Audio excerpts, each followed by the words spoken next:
There's working to improve, and then there's working to showcase your prowess. Both are eventually needed for the top-tier athlete, but the showcase must come much after. Work hard to build your fortune before cashing out your chips. The showcase period is when you stop improving. There's a time for this, but that time is not 8th grade or earlier.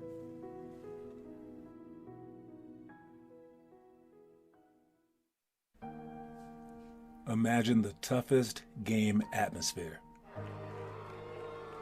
Now imagine if that was the only basketball you ever knew. Like growing up in New York, you'd either be forced to quit or adapt. So be grateful for the times that are too hard to handle, and seek to have as many of those moments as you can find.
What's up, y'all? How you guys doing, man? Hey, John Sanders here once again with Limitless Hoops. Again, I'm just counting down the days to when I don't have to do this. Like, I can hire people to do this part for me. It's so hard.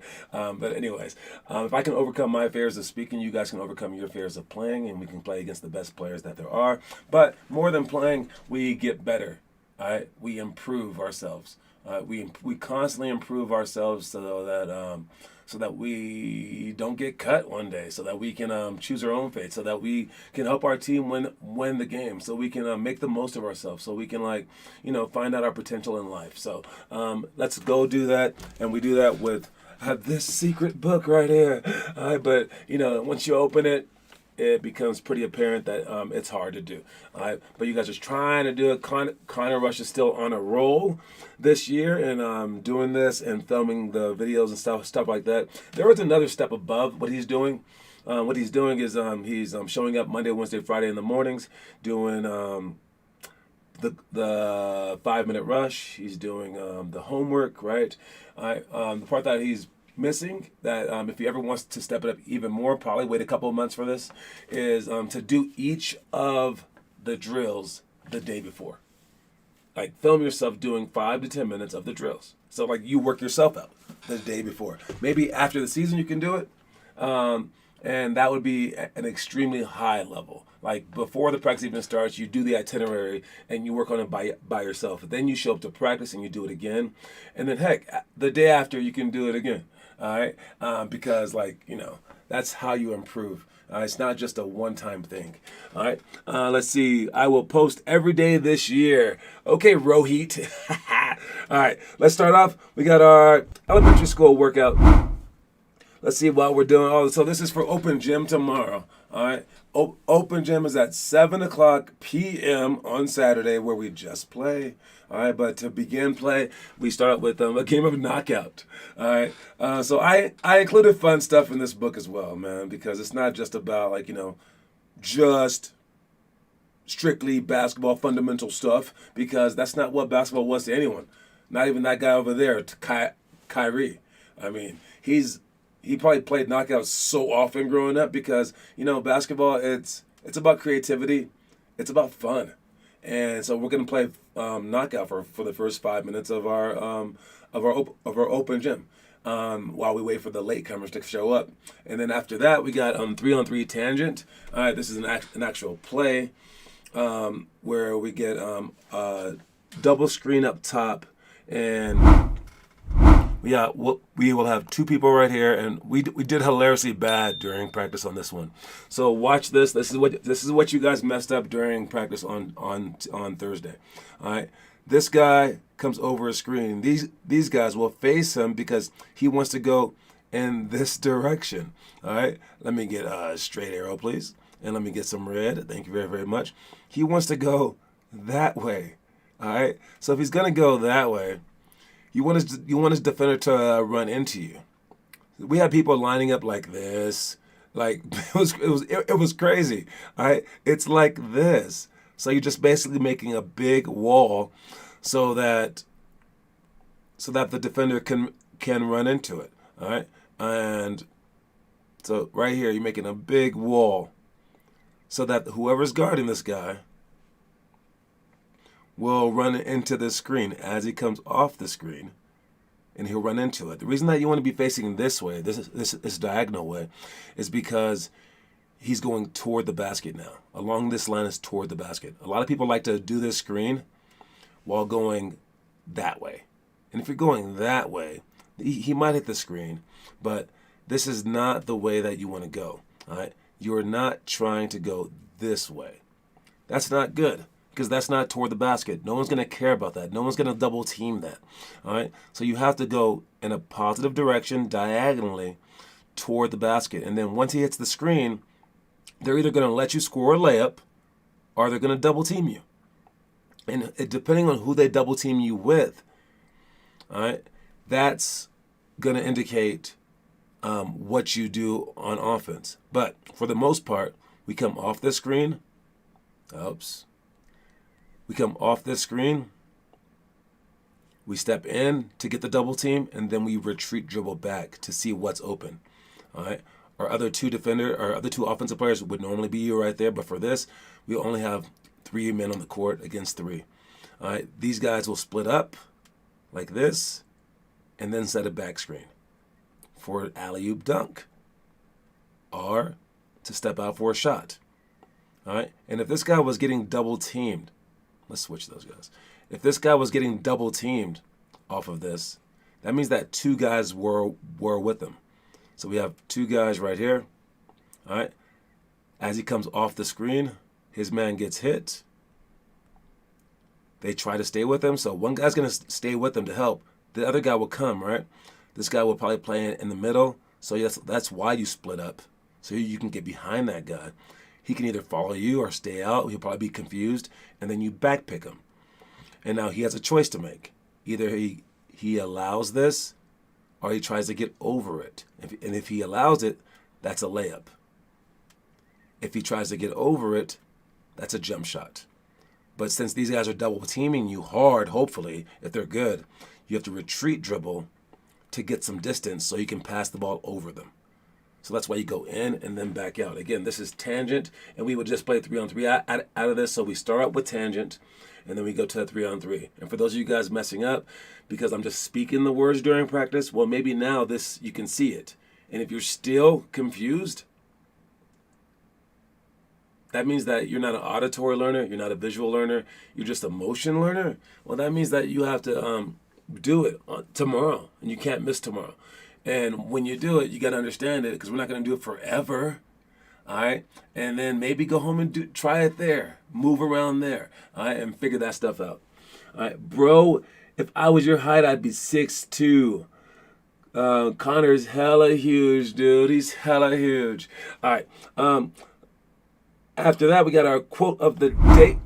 And again, when we play tomorrow, if we have enough, if you lose, you're off. And then the winners stay on. If we don't, we'll make the losers do sprints and stuff like that. Anyways, the quote of the day for tomorrow is, "Life is a long lesson in humility." James R. Barry. Right? Life is a long lesson in humility. I would say so. All right, and hopefully it's like that, actually. Because think about what humility is. Humility is the time when you're being put down, the time when you're failing, right? And if you're not failing in life, what I always say is you're not trying hard enough. All right, if you're constantly just winning, you're not trying hard enough. And if you are losing, and you still aren't being humbled by it, well, then you have a bad perspective.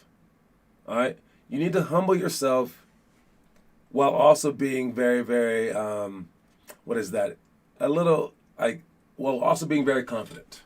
All right, you need to be humble and confident at the same time. Confident in the fact that you know that you can improve, and you know that you can play with anyone, maybe, right?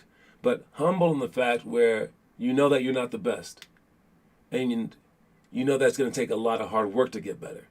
All right, and you have to play with those two different parallel thoughts. All right, because both are going to push you forward. You can't just have one and not the other, because that means that you're basically firing only one set of rocket boosters instead of two. All right, you want to be able to push yourself with both ideas, humility and confidence, so you can get to the highest level possible. So again, life is a long lesson in humility, but that's if you're doing it right. All right, so if you get humbled because someone dunked in your face, you're on the right court. If you get humbled because you couldn't score the entire game, well, then you're playing the right game. If you get humbled because you can't stop someone else, you're doing the right thing. But also, your confidence issue is you did your best. And you take the positives from it and you draw those positives out of it. If you always have that balance, man, you'll not only be physically better and skillfully better, but your mentality will stay even keeled and you'll be able to play for a long time without breaking. All right. Would I have enough coins for a round trip to Colorado? Man, you might. If each coin is worth 50 and then you have 10 coins, you could sell those coins for $50 a pop and then travel out here easily, man. $216 at Spirit Air. Well, Spirit, it doesn't really count as a round trip, since when you come here on Spirit, you'll probably crash and you'll be in the desert somewhere, hopefully still alive. So Spirit's not really like the best airline for that. I don't know. All right. Anyways, let's move on. Let's check our homework for the day. Who's doing the homework? Anybody? Knees, you feet. What does that mean? Ball spin, plank to push up. Great job, Noah Massett. I see you working. Connor Rush posted 1-7 ball. Okay, nice job. Who is posting other things? Come on, Dice Dwayne. All right. Divine Drill, so I got to erase that one now, but it's all right. Derek Valdez, still doing homework. Good job with that. Knees, your feet. Maybe he's talking about the knee jumps. I think he's doing the knee jumps. All right, let's actually check it out because I'm very interested in what he means by knees to feet. Let's check the playlist real quick. We got the homework. And let's check out what Noah Masseth means by knees to feet. All right, where is that thing? Right there. Knees, you feet.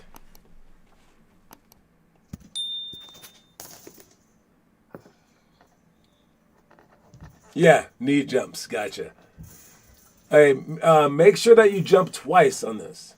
You jump to land, but then you jump again and try to reach your ceiling. All right, and if you are too tall, you can do it outside. All right, it's not just this part; it's the secondary jump because people who can land and then jump again, do that second jump like bap bap bap bap. That's your quick twitch muscle fiber. All right. And don't land on your butt like that either. But yeah, so you got it. So you want to land and then jump straight ahead. Knees, you feet. Freaking Dice Dwayne. The Island Boys. The Island Boys, man. All right. Moving on. Good job, Noah Massa. All right. Oh yeah, the image of the day is Monty Williams. All right. The cool part about this is this guy's like an elite coach, and I've told you guys this before. All right. The best coaches are the average players. All right. And Monty Williams and Steve Kerr and Pat Riley and Phil Jackson, they might have been average players in the NBA, but they were studs in college. They were good enough to make the NBA. Okay, so like they were extremely good college players, like top like 30 in the whole country during D1 college. Like they were amazing. All right, but I think that means that they can't coach college. I just believe because what I've seen is that coaches like Michael Jordan or Magic Johnson actually coaching the NBA, they don't understand regular players. And there's this guy, this commentator. He said something like, "Oh, Kevin Porter Jr. has a quick trigger like his dad," and he thought that Kevin Porter Sr. was his dad, this guy that played for the Washington Bullets. But it turns out that guy's 70-something years old, and Kevin Porter's real dad shot someone by accident and went to jail for 4 years. And it was like this big, huge thing. But LeBron was saying, dude, that guy should be fired. That guy should be fired because I'm sure I get scouting reports. Shouldn't you reporters get scouting reports? So, therefore, he should know everything. And someone in the comment section said something really, really smart. They go, LeBron's greatness is blinding him. LeBron thinks everyone is like him. No. These commentators are not studying all the players like LeBron is. They aren't. People don't do their jobs like LeBron does his job. And if you're Connor Rush and you're leading our attendance, people aren't like you. So just understand that you're different. But with that said, these coaches who are like Monty Williams, they are like the majority of players in the NBA because they were average. And when they're average, they know the work that it takes to even keep up, and they can relate to all the players rather than just the superstars. Because Michael Jordan might get frustrated and be like, just jump over him, dude, like that. Whereas Steve Kerr's like, you know what, you probably can't jump over him. Let's do this play. And when he was like playing, he probably had to learn the game deeper than Michael Jordan. Because Michael's just jumping over people. But Steve has to be smart about it and can't do all that stuff. So when you're regular, like in the middle, like these guys were, I think that they make the best coaches possible. So it's really cool to see him like on top of the NBA game right now when his actual basketball experience while he played in the NBA was not like that. It's a very interesting thing. So where will you end up? Will you be an average high school player where you can coach high school? Will you be an average NBA player? Or sorry, an average D1 player, average college player where you can coach college? Or will you be an average NBA player where you can coach the NBA? Or will you just not be average at all and then not be able to coach anyone? All right, think about that. Notice that kind of stuff. But if you are average and you are in the middle, study the game more. And learn like these guys learn the game. Not to be a future coach, but so that you can keep playing for as long as you want. All right, let's see. Get older. Noah, right now, you need to be an average player who played with the star. Monty Williams didn't play with the star. I don't think he played with the star, but normally you do play with stars if you're in the NBA period. So they probably all played with a star at some point in time. All right, let's go on. We got our movie of the day. All right, our movie of the day. It's movie time, and the movie of today is Balls of Fury. I've seen that. I think I've seen this thing like once. All right, it's not a movie to even read the plot to. We all understand it. Okay, there's a ping pong thing. It has Will Ferrell. There's Chinese people in it. There's Terry Crews. It'll be funny. It'll be outlandish, and it's probably going to be like a 25-star movie out of 50. All right. We don't need to know anything else about Balls of Fury. That is it. Especially the title is just called Balls of Fury. I mean, I don't even want to talk about this movie, but it is the 7th grade movie of the month. If you watch it, put it in the homework section. It's something to watch for the month. It might inspire you. I don't know. Will Ferrell has done some great sports movies. This is not one of them. But it is on the list. So watch this movie. It's about fun as well, guys, and find some inspiration in it. Anyways, Balls of Fury. All right, 25 stars. Ridiculous. All right, let's go to the middle school drills real quick. We got the clap game. This game is a game where I toss you the basketball and you clap and catch it, right? And if I fake it at you and you clap, you're out. If you don't catch it, you drop it, you're out. If I throw it to you, try to clap, try to catch it, and then drop it, then you're out, right? So it's all about hand quickness, it's all about like paying attention to the ball. And make sure that you guys do this in the games. I remember when, when Connor had his ridiculously bad rebounding game against the 3rd grade team or whatever they were, 8th grade, same thing. They were all super small. Connor kept hitting the ball on the rebounds and just dropping because he was nervous. It's all about reaction time as well, though. All right. You have to attack the ball before the ball attacks you. All right. You can't be like just sitting there waiting and hoping. All right. So for this clap game, attack the ball. Attack the game. Have your hands really, really quick, ready for it, and you're just trying to improve. You're not so much trying to win the game; you're trying to improve. So try to be like extra perfect about it. Don't try to come up with like sneaky ways to win or anything like that. And I'm very, very sneaky when I'm passing to you. So heads up, always be prepared. Keep your mind on 24/7 during this game. All right, math checks out. It's definitely 49.6 stars. All right, 101 mid post. Now for the mid post series. Again, we have several different things. If you catch the ball in the mid post, all right, you can do several things. All right, but one is I think we have Finn Lee about to show us here. All right, you can catch, step, and shoot. Here she goes, right here. Spin it out, catch, and then with the way that you are facing, there should be one foot that's closer to the basket. Make sure that you're low, and it's this foot. You're going to step at the defender in between their legs and to push them back. All right, but you put your shoulder into them, and then you protect the ball in a place where you can still shoot that shot. All right, so as she steps forward, boom, steps forward, inches back. She should have the ball higher, but then you want to rip the ball low, and this is the hard part. You want to get the ball from your shoulder all the way under both ankles as you step as long as you can with that bounce, and then score. Let's see how well Finley does here.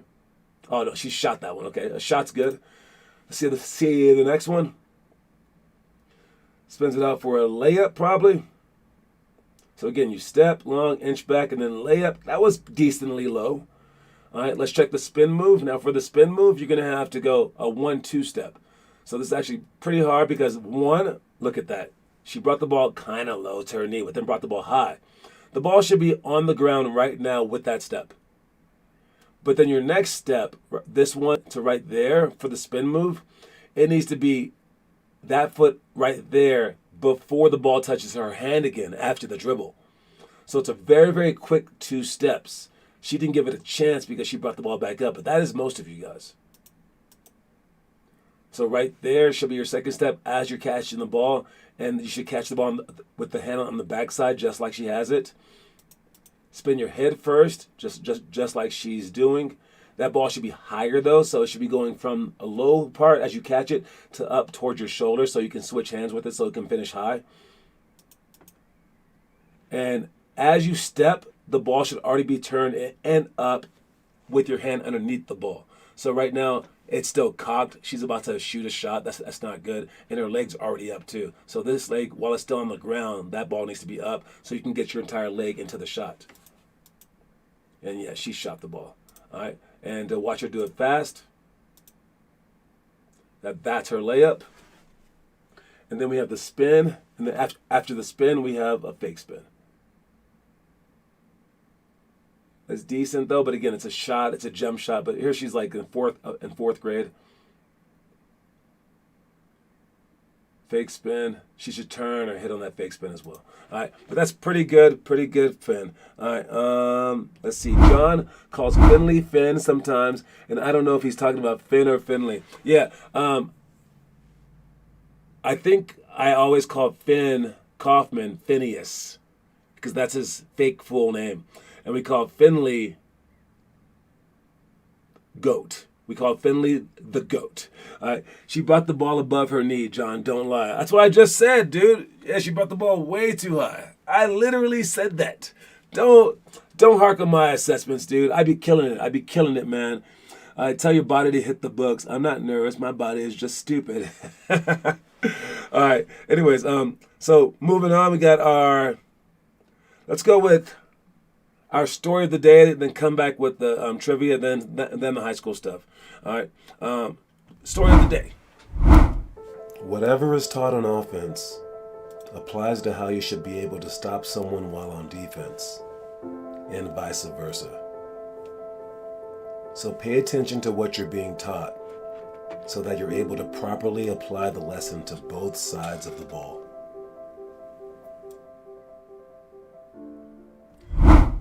All right, so whatever's taught on offense is also teaching you stuff on defense. Whatever's taught on defense is also teaching you stuff on offense. Keep that in your mind, and then you just learn 2 things per thing that you've learned. All right, so for instance, if we're here on offense, and I say to the defender to get in the middle. I say to this defender to get in the middle here, to get in the middle there. And so I just taught the defender to do something. But what I just taught the offensive player is if they aren't in the middle, you make them pay. So you make them pay by cutting in front of them. So I basically just taught the offense to cut in front of them because I said, yo, you got to jump off or he's going to cut in front of you. Therefore, I just I just taught the offensive player to every single time that the ball's right there, if your man's right there, you cut right in front of his freaking face. And if this guy isn't in the middle, make sure that you drive baseline and beat him right here. So make sure that this guy takes advantage of it. Let me see if I can get him and drives baseline right there. All right? Or since he's playing right here, how about you cut right in front of his face and then score? All right. If he's not looking at man and ball, you make him pay. All right. And I also teach the defense stuff too, where I'm like, defender, if they go for a pick and roll right here, force them to the screen. And if I'm saying that, what does that mean? Force him to the screen. That means if he doesn't force you to the screen, oh my God, go against the screen. No one's there. So again, I'm teaching you stuff on defense, learn it for offense. I'm teaching you stuff on offense, learn it for defense as well. So make sure that you understand that and that you always think about that whenever anyone's teaching you anything. One of the main ones is don't let people drive to the middle of the key on offense. All right, you force them baseline, and when they're in the low post, you force them middle.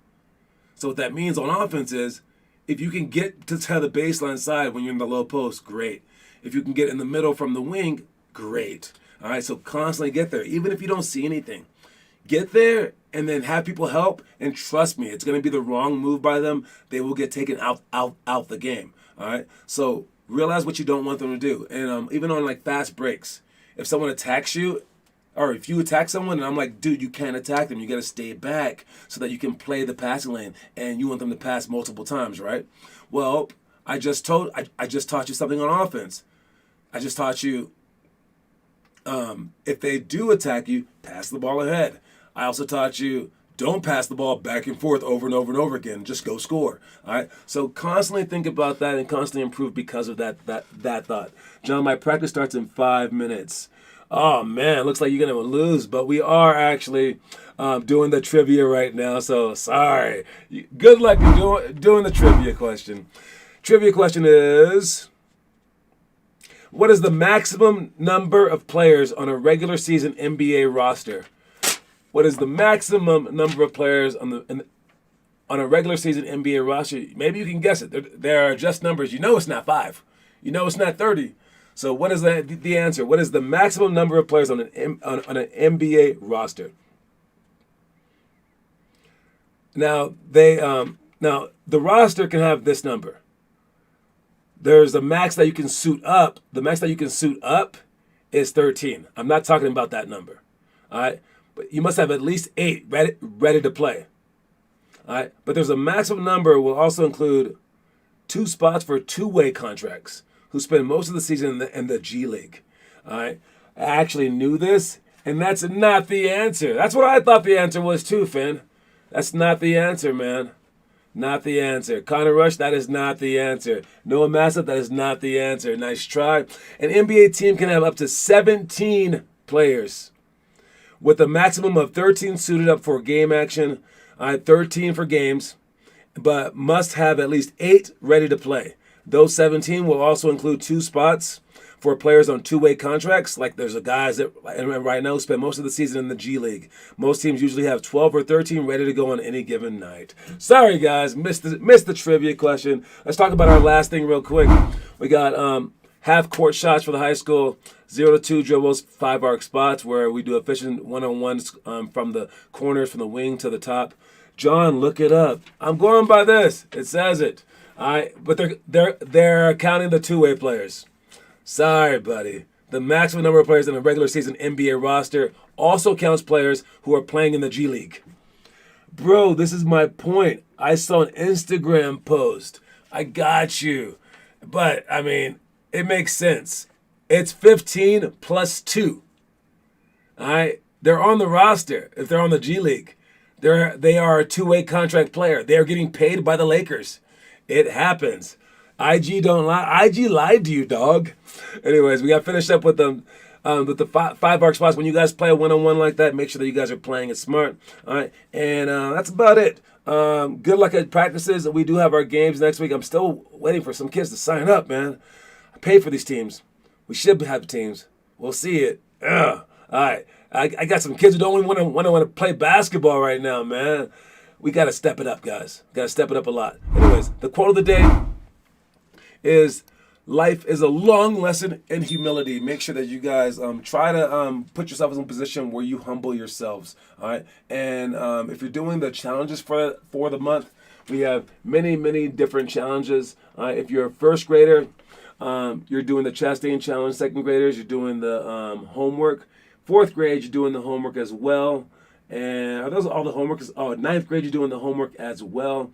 All right. Who else do we have here? We got 12th grade doing the weekly improvement challenge. Again, all these things are on our website. 6th grade, you're doing the Akeem Olajuwon Hall of Fame workout.